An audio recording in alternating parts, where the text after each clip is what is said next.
ताज़ा खबरों के लिए कोणार्क न्यूज़ को सब्सक्राइब करें और बेल आइकन ज़रूर दबाएं।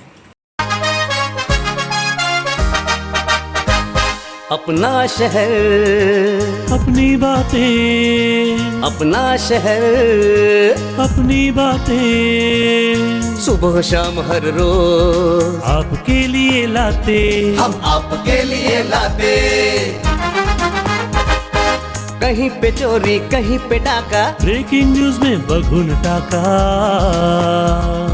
मंत्री मौजी पाड़े का काका, न्यूज अपनी चटपटा पटाका, पटा पटाखा पटा पटाखा। खबर दर खबर पहुँचे आपके घर, देखे न्यूज ये पूरा शहर। News, reviews and interviews, fresh and hot, without excuse. Without excuse, without excuse. So tune in, keep watching. पूरे शहर की बातें, अपना शहर, अपनी बातें, अपना शहर, अपनी बातें, सुबह शाम हर रोज आपके लिए लाते, हम आपके लिए लाते। कोणार्क, अपना शहर अपनी बातें। नमस्कार, कोणार्क अपना शहर अपनी बातें में आप सभी का हार्दिक स्वागत है। मैं चेतना खत्री आपको ले चलती हूँ आज की कुछ ताजा तरीन खबरों की ओर। कोणार्क, अपना शहर अपनी बात। बाला साहेब क्रीडा संकुल के विषय में हमारे प्रतिनिधि ने बातचीत की शिवसेना नेता धनंजय बुढ़ारे से। आइए जानते हैं क्या है उनका कहना। अब जिस प्रकार से शहर में खेलने के लिए जो है ग्राउंड नहीं है, उसी में वीटीसी की यदि बात करें तो आप काफ़ी इसके लिए प्रयास कर रहे हैं, जो कि स्वर्गीय बाला साहेब ठाकरे जी के नाम पे जो क्रीड़ा संकुलन वहाँ पे बनाया जाना है, तो उसके लिए किस तरीके के प्रयास करें? क्योंकि हाल ही में सुनाई दे रहा है कि जो कि निधि आने वाली है उसमें भी जो है इसमें जो कमी थी पैसों की वो मिलेगी और कार्य शुरू किया जाएगा। वीटीसी ने अभी बीटीसी बाला साहेब ठाकरे क्रीड़ा संकुल वहाँ बाल मेला होता था, और मुझे फ़ख्र है कि पूरे उल्लासनगर में एक ही मैदान है जहाँ हम लोगों ने बाल मेला चालू किया था, क्रीड़ा महोत्सव। उसका नाम दिया था उल्लासनगर महोत्सव। हम देखते हैं कि डोंबिवली में महोत्सव होता है, बदलापुर में महोत्सव होता है, ठाणा में होता है, लेकिन इधर नहीं होता था। फिर खासदार प्रकाश परांजपे साहब थे, तभी से दिगे साहब थे, तभी से हमने यहाँ पर बाल मेला चालू किया था, क्रीड़ा महोत्सव चालू किया था। तभी से सपना देखा था कि ठाणा में स्टेडियम है, हमारे उल्लासनगर में क्यों नहीं, और तभी से फॉलोअप रखा था। अभी मुझे बहुत मतलब जो होना है तभी होता है। मुख्यमंत्री हमारे उद्धव जी ठाकरे साहब है, उस जिजामाता गार्डन के उद्घाटन के टाइम आए थे, और तभी बाल महोत्सव चालू था वीटीसी में, बाला साहेब ठाकरे क्रीड़ा संकुल में। और तभी से मैंने सपना देखा, ठान लिया था कि यहाँ बनाएंगे तो स्टेडियम बनाएंगे, क्योंकि 200 मीटर का या 400 मीटर का ट्रैक, एथलेटिक्स और बाकी स्पोर्ट्स होने के लिए। और तभी से जो फॉलोअप चालू था अभी पूरा हो रहा है। 10 कोटी का टोटल, 22 कोटी 25 कोटी का खर्चा है, लेकिन 10 कोटी 3 साल पहले हमारे पास आए थे, लेकिन वो ज़मीन हस्तांतरण और बाकी प्रक्रिया थी, इसकी वजह से निविदा प्रक्रिया नहीं हुई थी। अभी निविदा प्रक्रिया होकर पूरा फाइनल हुआ है। 1-2 हफ्ते में लगभग 23 जनवरी को हम उसका भूमि पूजन कर रहे हैं, बाला साहेब ठाकरे क्रीड़ा संकुल का, जहाँ बाला साहेब ठाकरे का म्यूजियम होगा और इंडोर और आउटडोर, जिसमें एथलेटिक्स मतलब 200 मीटर का ट्रैक्स, खो खो का मैदान, कबड्डी का मैदान, फुटबॉल का मैदान, वॉलीबॉल का मैदान, और इंडोर में बेसबॉल, चेस, कैरम, बैडमिंटन, ये सब टूर्नामेंट्स, वहाँ स्विमिंग पूल है। इस तरीके का बहुत बढ़िया। और सामने हमारा जो जय जवान चौक है, वो चौक का भी हम सुशोभीकरण करने वाले। वहाँ का बढ़िया माहौल, 4 नंबर का एक बहुत बढ़िया माहौल हो जाएगा। उसकी वजह से एक बेहतरीन देखा हुआ सपना हम साकार करने जा रहे हैं। बालासाहेब ठाकरे क्रीडा संकुलन जे बुढ़ारे साहेबांनी खूप मेहनत करून जे आणलेलं आहे फंड, त्याच्यासाठी एक्स्ट्रा फंड माननीय एकनाथजी शिंदे साहेबांनी 15 करोडचा एक्स्ट्रा फंड त्याच्यातही दिलेला आहे। कोणार्क, अपना शहर अपनी बात। वाहन टोइंग के विषय में नियम क्या है और चल क्या रहा है, आइए जानते हैं। थाने ट्रैफिक विभाग ने टोइंग ऑपरेटर्स पर बढ़ाई सतर्कता। ठाणे जिले में टोइंग करने वाले ऑपरेटर्स को ट्रैफिक विभाग ने निर्देश दिया है कि वाहनों को टोइंग करने से पहले इस बात की सूचना वाहन मालिकों को दे दें। यदि वाहन मालिक न मिले तो उसके वाहन पर नोटिस चिपका दे। इस नियम को सख्ती से पालन करने का निर्देश ट्रैफिक विभाग ने जारी किया है, लेकिन उल्लासनगर में देखने में उल्टा मिलता है। यहाँ वाहनों को टोइंग वैन बिना किसी पूर्व सूचना के उठा ले जाती है और एक बड़ी रकम वसूलने के बाद वाहन छोड़ जाते हैं। ऐसी जानकारी व्यापारियों ने और उनके प्रतिनिधियों ने दी है। कोणार्क, अपना शहर अपनी बात। वंचित बहुजन आघाड़ी उल्लासनगर अध्यक्ष पद पर शेषराव वाघमरे की नियुक्ति हुई। आइए लेते हैं पूरी जानकारी।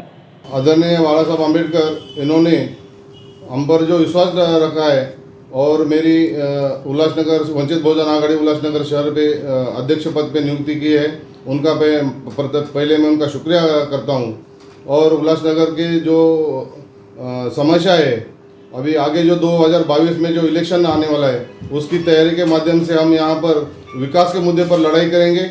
यहाँ पर जो कोई काम नहीं हुआ है, ये उल्लासनगर की हालत एकदम ये लोगों ने बेकार कर दी है जो सत्ताधारी पार्टियों ने, तो उनके वो विकास के मुद्दे पर हम लोग काम करेंगे, गरीबों को न्याय देंगे और पार्टी को आगे बढ़ाने के लिए हम कोशिश करेंगे। कोणार्क, अपना शहर अपनी बात। राज्य सरकार की ओर से उल्लासनगर महानगर पालिका को विकास कार्यों के लिए 274 करोड़ का फंड मिलने जा रहा है। इस विषय में हमारे प्रतिनिधि ने बात की स्थायी समिति के सभापति विजय पाटिल से। आइए जानते हैं क्या है उनका कहना। उल्लासनगर महानगर पालिका में जब से शिवसेना की सत्ता आई है, महापौर, उपमहापौर, स्टैंडिंग चेयरमैन में और बोडारे साहब, हम लोग ने मीटिंग करके खासदार साहब से मीटिंग की और खासदार साहब का पर्सनल उल्लासनगर के ऊपर नज़र है, अच्छे काम करने का उनका ख्याल है। तो वो पालक मंत्री के साथ फिर हमारी मीटिंग हुई, एकनाथ जी शिंदे साहब। उनके बाद में उन्होंने कहा कि जितना आपको फंड चाहिए अभी के लिए 264 करोड़ साहब ने मंजूर करके दिए हैं वाटर सप्लाई के लिए और शहर के जो 8 रास्ते हैं उस रास्ते के लिए। तो ज़्यादा से ज़्यादा फंड और भी पालक मंत्री ने, हमारे एकनाथ जी शिंदे साहब ने हमको वचन दिया है कि हम और भी जो फंड चाहिए आपको देंगे, क्योंकि उल्लासनगर सिटी को आज तक ज़्यादा फंड आया नहीं है अभी तक का। तो अब भी ज़्यादा से ज़्यादा फंड लाने की हम लोग कोशिश करेंगे। और ये 8 महीना कोरोना के इसमें गया, हमारी सरकार आई, पर कोरोना में हमें कुछ भी काम करने को नहीं मिला। यहाँ तो उल्लासनगर सिटी को कोई भी कमाई का जरिया नहीं है। कमाई का जरिया नहीं होने के कारण कॉरपोरेशन में पैसा नहीं है, तो इसके लिए हमें वहाँ से ही पैसा लाना पड़ेगा। और हमारे जो साहब है खासदार साहब हमको अच्छे हेल्प करते हैं और शिंदे साहब से जितना ज़्यादा से ज़्यादा फंड हमको लेके देने वाले हैं और अभी दिया भी है।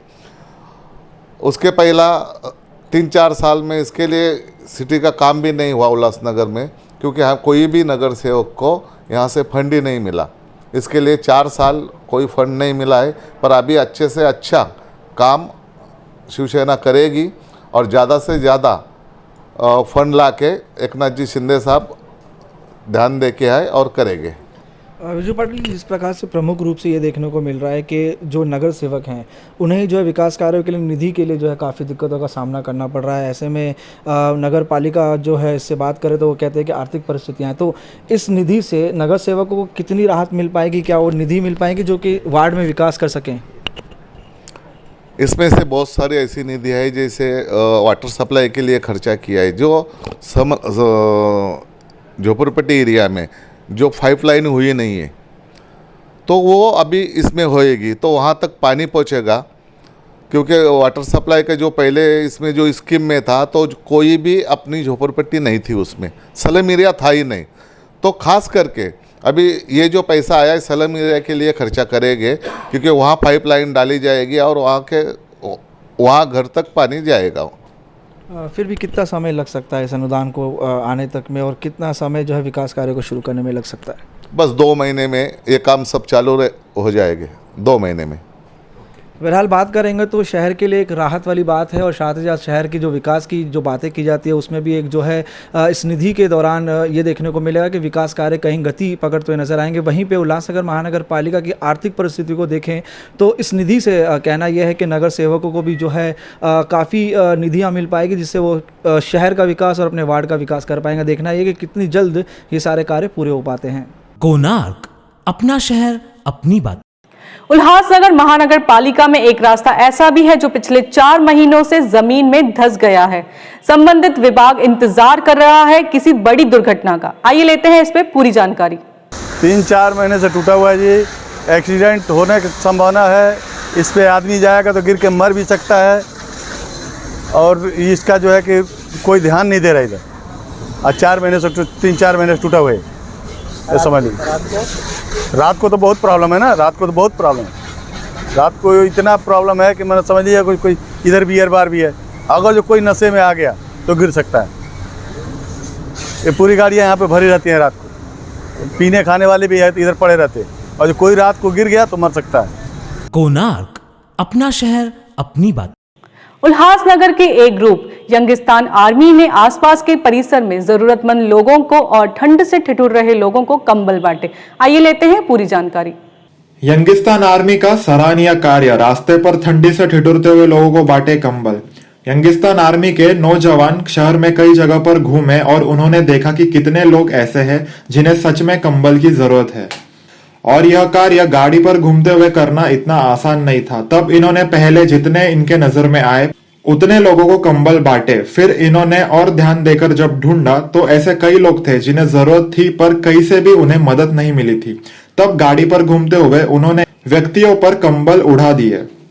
यंगिस्तान आर्मी ने डोंबिवली, कल्याण, शहाड़, विठलवाड़ी, उल्लासनगर, अंबरनाथ और बदलापुर इन शहरों में गाड़ी पर घूमते हुए सबको मदद की। ऐसे ही सराहनीय पहल की इंतजार अब भी बहुत सारे जरूरतमंद लोग कर रहे हैं। कोणार्क, अपना शहर अपनी बात। गायत्री धाम शक्तिपीठ ट्रस्ट पर आशाराम बापू सेवा समिति की ओर से एक कार्यक्रम आयोजित किया गया था। आइए लेते हैं कुछ जानकारी इस कार्यक्रम की।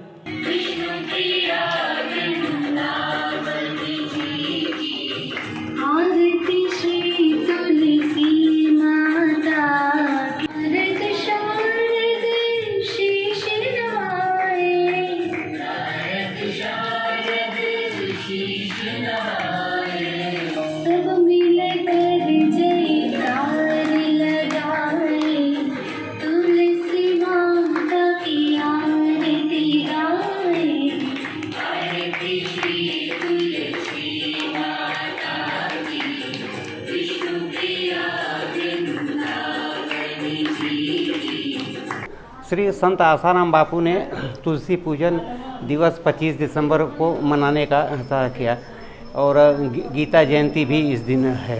गीता यह है कि अब हम लोग अपनी संस्कृति को भूलते जा रहे हैं, पश्चिमी सभ्यता को अपनाते जा रहे हैं। तो किसी का विरोध नहीं करना है, उसके बदले एक ऑप्शन दूसरा रख दिए जिससे 25 दिसंबर से 1 जनवरी तक सब लोग तुलसी पूजन करें, गीता, रामायण, महाभारत, धार्मिक प्रोग्राम घर में करें तो ये सब बुराई से बचेंगे।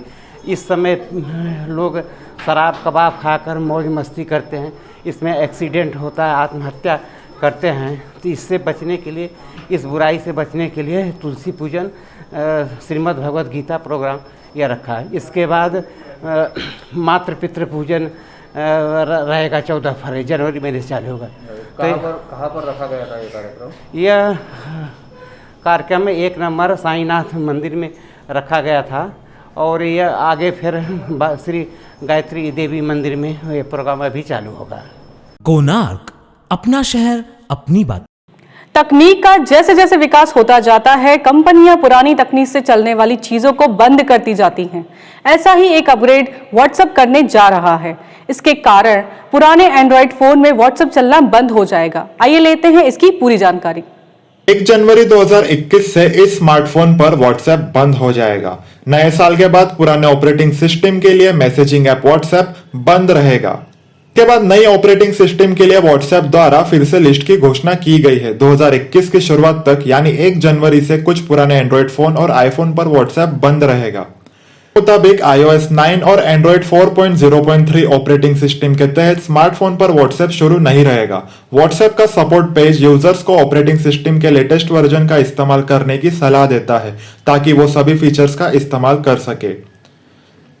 आईफोन उपयोगकर्ताओं को WhatsApp के सभी सुविधाओं का उपयोग करने के लिए एंड्रॉयड उपयोगकर्ताओं के लिए iOS 9 या उससे अधिक संस्करण या फिर 4.0.3 या उससे अधिक संस्करण का उपयोग करना चाहिए।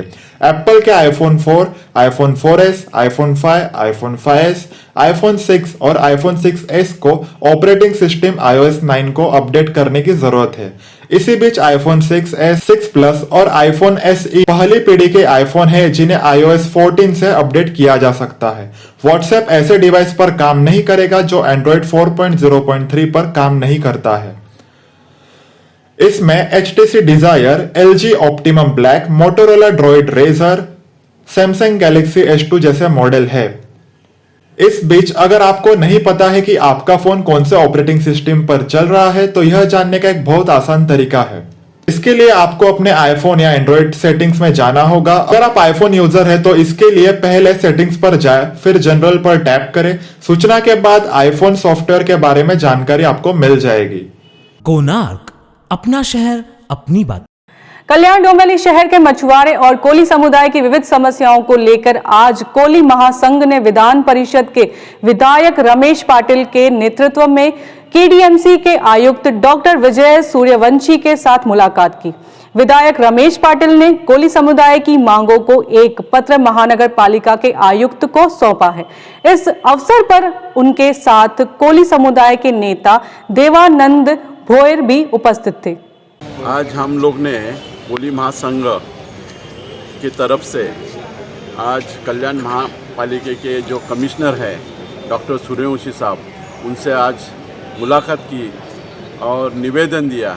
आज बैठक हुई। वो बैठक में उन्होंने हमारे जो कोली बांधव है, कोली भगिनी है, उनकी जो समस्या है वो समस्या के ऊपर डिस्कस किया और उन्होंने बोला है कि जो कोली महिलाओं के ऊपर अन्याय हो रहा है, जो परवाना मिलता नहीं है उसको परवाने देंगे, जो लाइसेंस देंगे। उसके बाद जो परप्रांतीय मच्छी विक्रेता है वो अनऑथराइज मच्छी बेच रहे हैं और ख़राब क्वालिटी का मच्छी भेज रहे हैं, उसके ऊपर हम कार्रवाई करेंगे। दूसरी बात, कल्याण खाड़ी का जो पोल्यूशन हो रहा है, वो समुद्र में जो पानी वो आ रहा है पोल्यूटेड वाटर, वो इफ्लुएंट ट्रीटमेंट प्लांट सही न होने से वो पानी छोड़ रहे हैं समुद्र में। तो इफ्लुएंट ट्रीटमेंट प्लांट ज़्यादा से ज़्यादा अच्छा बढ़िया बनाएंगे करके कॉरपोरेशन ने बताया है कि हम ज़्यादा कैपेसिटी का इफ्लुएंट ट्रीटमेंट प्लांट बिठाने को बोलेंगे, जेनेकरून वो शुद्धता पानी समुद्र में जाएगा। कोणार्क, अपना शहर अपनी बातें। कल्याण डोंबिवली के 27 गांवों का मामला अब तुल पकड़ रहा है। मुंबई उच्च न्यायालय में दायर एक याचिका पर फैसला सुनाते हुए महानगर पालिका से 18 गांवों को अलग करने का फैसला सही नहीं है। आइए जानते हैं इस विषय में क्या है कहना याचिकाकर्ता पूर्व उप महापौर मोरेश्वर भोयर और तथा भवन निर्माता संतोष का। राजकीय फायदा ध्यान में रखते हुए केडीएमसी से 18 गांव अलग करके जो अधिसूचना राज्य गवर्नमेंट ने डिक्लेयर की थी, उसके आगे से मुझे एज अ डेवलपर कुछ हमें ऐसा विश्वास था कि केडीएमसी में रह के ये गाँव का विकास हो सकता है। इससे ध्यान में रखते हुए हम लोग ने हाईकोर्ट में याचिका दायर की थी और फिर हाईकोर्ट ने मामले का संज्ञान लेते हुए इसकी जो प्रोसीजर थी उसमें जो भी अभाव नज़र आया उसे ध्यान में लेते हुए जो भी अधिसूचना 24 जून को 2020 को राज्य गवर्नमेंट ने डिक्लेयर की थी उसको रद्द-बातल करते हुए 18 गाँव को वापस केडीएमसी में समावेश किया। 2020 को राज्य सरकार ने ये 27 गाँव में से 18 गाँव को कॉरपोरेशन से बाहर करने के लिए जो अधिसूचना जारी की थी, इस निर्णय के खिलाफ हम चारों याचिकाकर्ताओं ने मुंबई हाईकोर्ट में याचिका दाखिल की थी। ऐसा नहीं होना चाहिए, गाँव कॉरपोरेशन में रहेंगे तो ही इनका डेवलपमेंट होगा। और पिछले लगभग 7-8 तारीखों के बाद आज माननीय मुंबई के उच्च न्यायालय ने आज हमारे पक्ष में निर्णय देते हुए जो राज्य सरकार की जो अधिसूचना थी 24 जून की, उसको रद्द कर दिया है, कैंसिल कर दिया है। और कॉरपोरेशन के कमिश्नर साहब ने जो लेटर कोकण आयुक्त को जो दिया था उसमें भी बहुत सारी कमियां उन्होंने दिखाई कि जो जनरल बॉडी मीटिंग का जो डिसीजन है ये कमिश्नर खुद अकेले नहीं ले सकते, इसके ऊपर भी उन्होंने काफ़ी कुछ कहा। और आज वो दोनों रद्द करके ये हमारे पक्ष में निर्णय दे कि ये गाँव वापस 18 गाँव कॉरपोरेशन में ले लिए गए। कोणार्क, अपना शहर अपनी बात।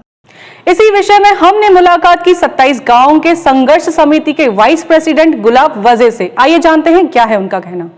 आजच कोर्टाने निर्णय दिला आणि आपल्या माध्यमातून आम्हाला माहिती पडलं की 18 गाव पुन्हा कॉर्पोरेशनमध्ये घेण्यात यावी आणि त्या दृष्टीनं आम्हाला माध्यमात माहीत पडल्यानंतर वास्तविक पाहता आमची ही कोर्टामध्ये 2 केसेस पेंडिंग आहेत, त्याचंही म्हणणं ऐकून घ्यावं अशा प्रकारची भूमिका आमची होती आणि त्या बाबतीत आमच्या वकिलांनी 10 दिवसापूर्वीसुद्धा अर्ज मूव केलेला आहे कोर्टासमोर की आमची भूमिका ऐकल्याशिवाय निर्णय देऊ नये अशी एक मूव आमचा अर्ज तिथे आहे।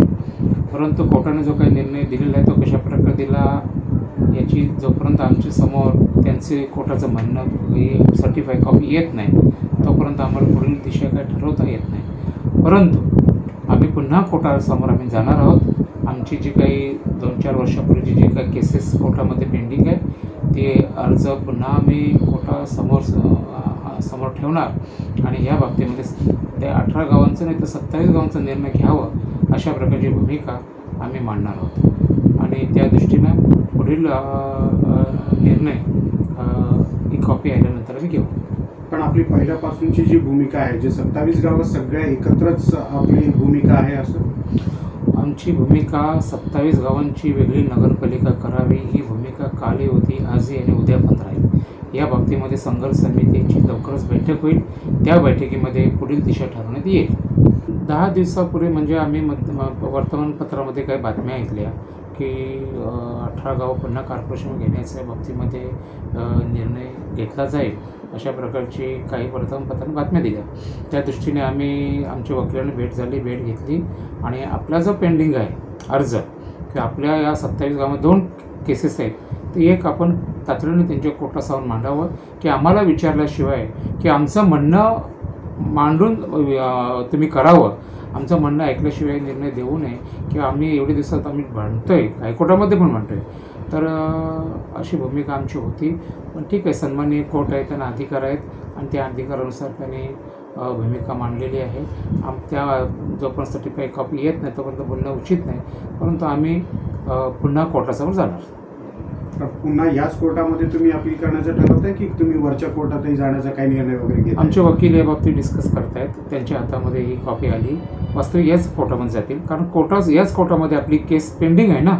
म्हणजे ज्या कारणासाठी गावं वगळली की जे गावं पुन्हा आतमध्ये घ्यावी हा जो डिस्प्यूट होता या डिस्प्यूटसाठी जेवढ्या पार्ट्या असतात त्या सर्व पार्ट्यांना एकत्र करून हायकोर्ट निर्णय देत असतो। पण आता याच्यामध्ये नक्की काय झालं या बाबतीमध्ये वकील बघून ते पुढील दिशा ठरवतात। कोणार्क, अपना शहर अपनी बात। आइए डालते हैं एक नजर आज की आपराधिक घटनाओं पर।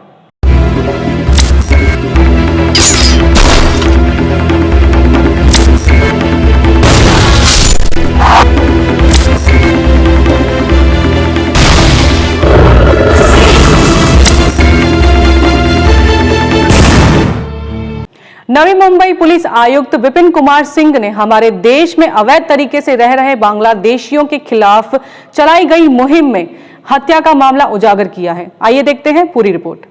अनैतिक संबंधों के चलते पत्नी की हत्या कर भागे कथित पति को कड़म्बोली पुलिस ने किया गिरफ्तार। हमारे देश में कितने बांग्लादेशी रहते हैं ये कह पाना तो लगभग मुश्किल है, लेकिन ऐसे कई मामले प्रकाश में आए हैं जिनमें पुलिस ने अवैध रूप से भारत में रहने के आरोप में कई लोगों को गिरफ्तार कर न्यायालय में हाजिर किया है। ऐसे ही एक मामले में कड़म्बोली पुलिस ने एक युवक को अपनी प्रेयसी की हत्या के आरोप में गिरफ्तार किया है। कोणार्क, अपना शहर अपनी बात। ट्रैफिक डिपार्टमेंट कितनी मुस्तैदी से काम कर रहा है यह तो आप सबको पता ही है। हमारे दर्शक ने भेजा एक वीडियो जिसे देखकर आप भी चक्कर में पड़ जाएंगे कि यह किस तरह का ट्रैफिक कंट्रोल है।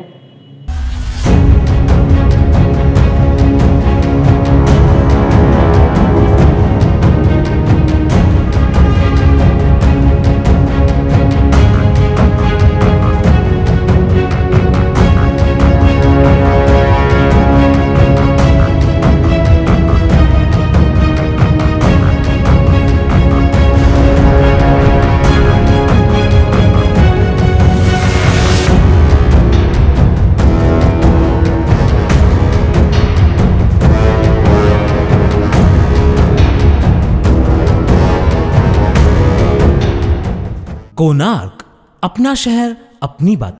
आइए डालते हैं एक नजर राष्ट्रीय व अंतर्राष्ट्रीय खबरों पर।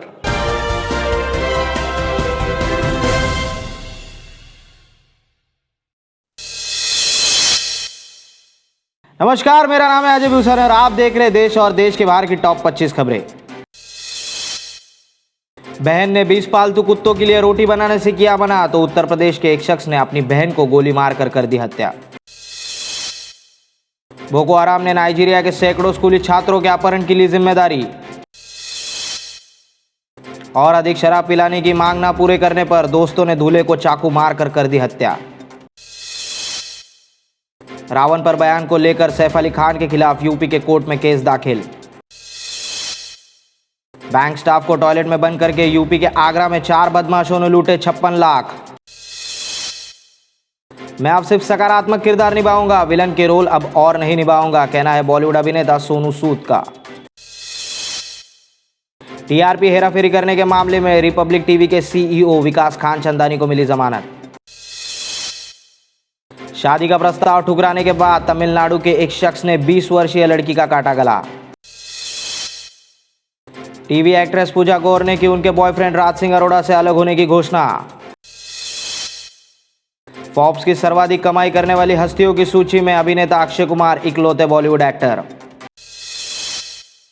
सरकारी सर्वे से पता चला है बिहार में शराबबंदी होने के बावजूद महाराष्ट्र से ज्यादा लोग बिहार में शराब का सेवन करते हैं।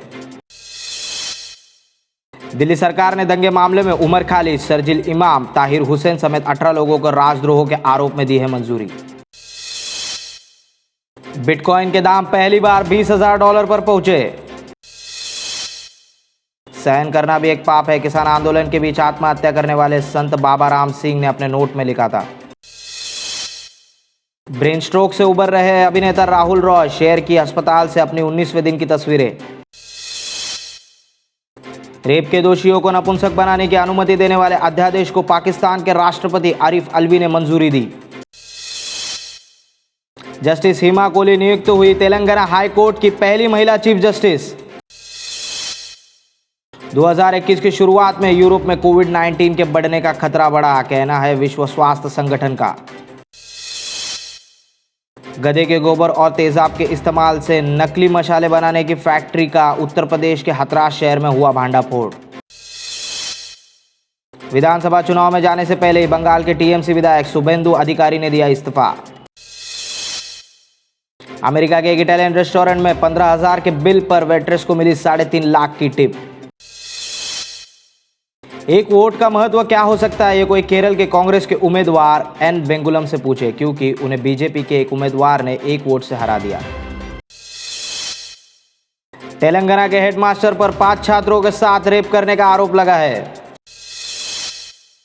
कुत्तों की ही तरह अपनी निगाहों के जरिए इंसानों से मदद मांग सकते हैं कंगारू।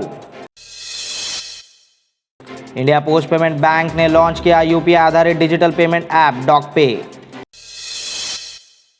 तो ये थी आज की देश और देश के बाहर की टॉप 25 खबरें। फिर मिलेंगे नई खबरों के साथ, तब तक के लिए देखते रहिए कोणार्क न्यूज, खबर जो बने आपकी ताकत।